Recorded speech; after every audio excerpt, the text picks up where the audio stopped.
అందరి అభిప్రాయాలు తెలుసుకునేందుకే రైతు భరోసా సదస్సులు నిర్వహిస్తున్నట్లు డిప్యూటీ సీఎం భట్టి విక్రమార్క తెలిపారు. ఆదిలాబాద్ జిల్లా ఉట్నూరులో రైతు భరోసా వర్క్షాప్ నిర్వహించారు. మంత్రివర్గ ఉపసంఘం ఆధ్వర్యంలో రైతు భరోసా పథకం విధి విధానాలపై అభిప్రాయ సేకరణ చేపట్టారు. అన్నదాతల అభిప్రాయాల మేరకు ప్రభుత్వం నిర్ణయం ఉంటుందన్నారు.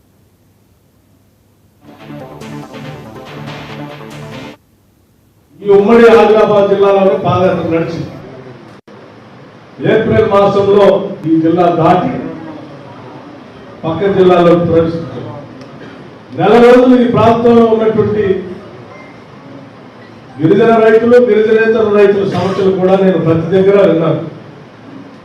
మీ అందరి సమస్యలు మాకు స్పష్టంగా తెలుసు. అయినప్పటికీ మరొకసారి మీరు చెప్పేదాన్ని రాసుకొని ప్రభుత్వంలో దానికి అనుగుణంగా నిర్ణయం చేయాలనేటువంటి ఆలోచనలో వచ్చాము. కాబట్టి దయచేసి మీరు చెప్పేటప్పుడు కానీ, మా మంత్రులు మాట్లాడేటప్పుడు కానీ, ఇంకొకళ్ళు ఎవరు పక్క వాళ్ళతో మాట్లాడకుండా నిశ్శబ్దంగా మీరు చెప్పేటువంటి సమాచారాన్ని మీరు చక్కగా రాసుకోవడానికి అవకాశం ఉండేటట్టుగా సభని నడపడం కోసం మీరు అంతా సహకరించవలసిందిగా కూడా నేను విజ్ఞప్తి చేస్తూ ఉన్నాను. అట్లాగే నా ఆలోచనలతో పాటు వ్యవసాయానికి సంబంధించిన మంత్రి గారు, భూమికి సంబంధించిన మంత్రి గారు, గ్రామీణ ప్రాంతానికి సంబంధించిన మంత్రి. హైదరాబాద్ నగరంలో మరోసారి